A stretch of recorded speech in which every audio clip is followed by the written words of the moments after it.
तो what if का season 2 आ चुका है और इस सीज़न 2 में हमें बहुत सारे नए और साथ में पुराने कैरेक्टर्स को भी देखने मिला। तो आज की इस वीडियो में top 10 most powerful character of what if season 2 के बारे में बात करने जा रहे हैं। तो आज की ये वीडियो बहुत ही ज़्यादा इंटरेस्टिंग होने वाली है, इसलिए इस वीडियो को पूरा एंड तक ज़रूर देखना। तो नंबर 10 पर आता है हल्क होगन, ये वाला नहीं, अपना एमसीयू वाला। तो जब हैप्पी होगन टोनी स्टार्क के लैब में जाता है और वहीं पर डॉक्टर ब्रूस बैनर का खून गलती से अपने बॉडी में इंजेक्ट कर लेता है, तब वो हल्क की तरह ही एक मॉन्स्टर में ट्रांसफॉर्म हो जाता है। मगर यहाँ पर वो हल्क की तरह ग्रीन होने के बजाय पर्पल हो जाता है, क्योंकि यहाँ पर डॉक्टर ब्रूस बैनर का खून हैप्पी के बॉडी में कुछ अलग रिएक्ट करता है। इसकी वजह से जब वो मॉन्स्टर में ट्रांसफॉर्म होता है उसका कलर पर्पल हो जाता है। मगर ये हल्क में ट्रांसफॉर्म होने के बाद भी इसकी बॉडी पर पूरा कंट्रोल रहता है। ये हल्क की तरह आउट ऑफ कंट्रोल नहीं हो जाता और इसके पास भी हल्क की तरह सारी पावर्स आ जाती है, जैसे कि सुपर ह्यूमन स्ट्रेंथ, स्टैमिना और सब कुछ। तो नंबर 9 पर आती है नेबुला। तो नेबुला वैसे एक पावरफुल कैरेक्टर है और इसके पास बहुत सारी फाइटिंग टेक्निक्स का एक्सपीरियंस भी है। तो जब नेबुला को योंडू का हेलमेट मिलता है तब ये और भी ज़्यादा पावरफुल हो जाती है और योंडू के हेलमेट की वजह से ये योंडू के एरो को भी कंट्रोल करने लगती है। और योंडू का एरो कितना ज़्यादा पावरफुल है ये तो हमने guardians of the Galaxy movie में देखा ही था। और योंडू का एरो मिनटों में ही लाशों के ढेर खड़ा करके रख सकता है। तो नंबर 8 पर आता है आयरन मैन। तो यहाँ पर मैं आयरन मैन के सूट की बात कर रहा हूँ जो हमें व्हाट इफ में देखने को मिला। तो ये वाला सूट आयरन मैन का one of the coolest suit था, क्योंकि ये बताता है कि आयरन मैन को तुम कोई भी कचरे के ढेर में क्यों ना फेंक दो, ये वहीं से तुम्हें एक अच्छा सा आर्मर बना के दिखाई देगा। और आयरन मैन का ये वाला आर्मर एक रेसिंग कार में भी ट्रांसफॉर्म हो सकता है। और ये वाला आर्मर आयरन मैन ने सक्कर प्लेनेट के इन्वायरमेंट के हिसाब से बनाया था।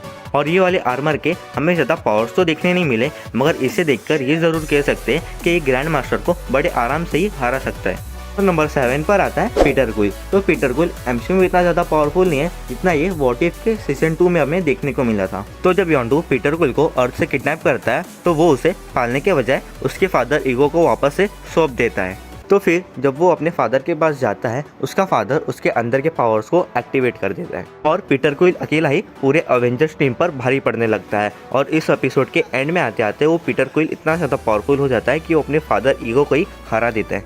और ये सब चीज़ वो तब करता है जब वो 10 से 12 साल का होता है। और ये सब से हमें पता चल जाता है कि व्हाट इफ वाला पीटर क्विल कितना ज़्यादा पावरफुल है।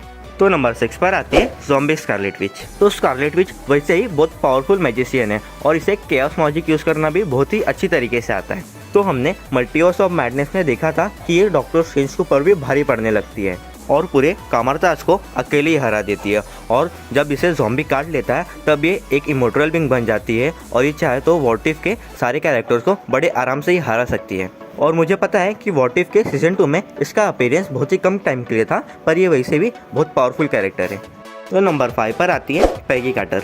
व्हाट इफ के सीजन 2 में हमें कैप्टन कार्टर के और भी ज़्यादा पावर्स देखने को मिले, जहाँ पर इसके पास इन्फिनिटी किलमॉन्गर के आर्मर और इन्फिनिटी स्टोन्स आ जाते हैं और ऑल गॉड के तलवार भी आ जाती है और हेला का हेलमेट आ जाता है। और ये सब के साथ ये सारे वेपन्स को फुल पोटेंशियल पर यूज़ करती है और सुप्रीम स्ट्रेंथ को एक अच्छी टक्कर देती है।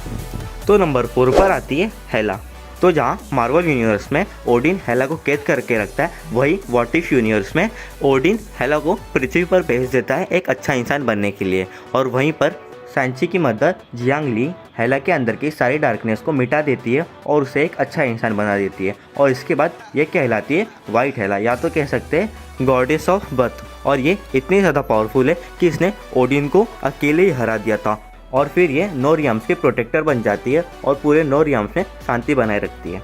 तो नंबर 3 पर आता है इन्फिनिटी किलमॉन्गर, जिसे हमने सीजन 1 में भी देखा था और ये हमें सीजन 2 में भी देखने को मिला था। और इन्फिनिटी किलमॉन्गर अपने सिर्फ एक ही चुटकी में थानोस जैसे बड़े यूनिवर्सल थ्रेट को राख में बदल देता है और ये बताता है कि ये कितना ज़्यादा पावरफुल है। तो भले ही सीजन 2 में इसका अपीयरेंस बहुत ही कम टाइम के लिए था, पर यह बता देता है कि ये कितना ज़्यादा पावरफुल कैरेक्टर है। तो नंबर 2 पर आता है कन्होरी।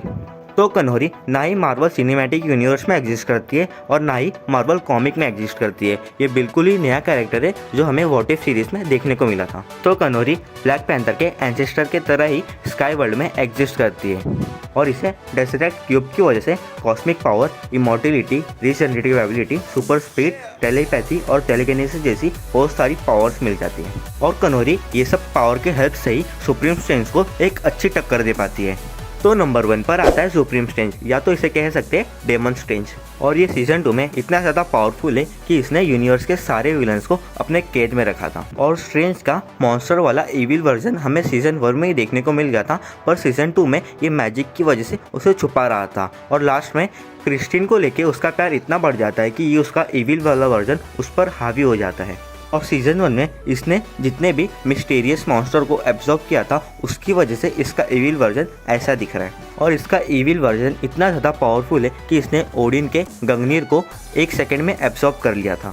और थॉर का म्योनिर इसने चबा के तोड़ दिया था और अपने एक ही स्ट्राइक से इन्फिनिटी आर्मर को डिस्ट्रॉय कर दिया था। और एपिसोड के एंड में स्ट्रेंज ने अपनी अच्छाई से अपने इविल वर्जन को तो सेक्रीफाइस कर दिया, जिससे उसका यूनिवर्स वापस आ गया, पर वो वापस नहीं आ पाया। तो यही थे top 10 most powerful character of what if season 2। तो आपको मेरी ये रैंकिंग अच्छी लगी हो तो वीडियो को लाइक करके चैनल को सब्सक्राइब कर देना, और आपको मेरी ये वीडियो कैसी लगी हो मुझे कमेंट करके ज़रूर बताना।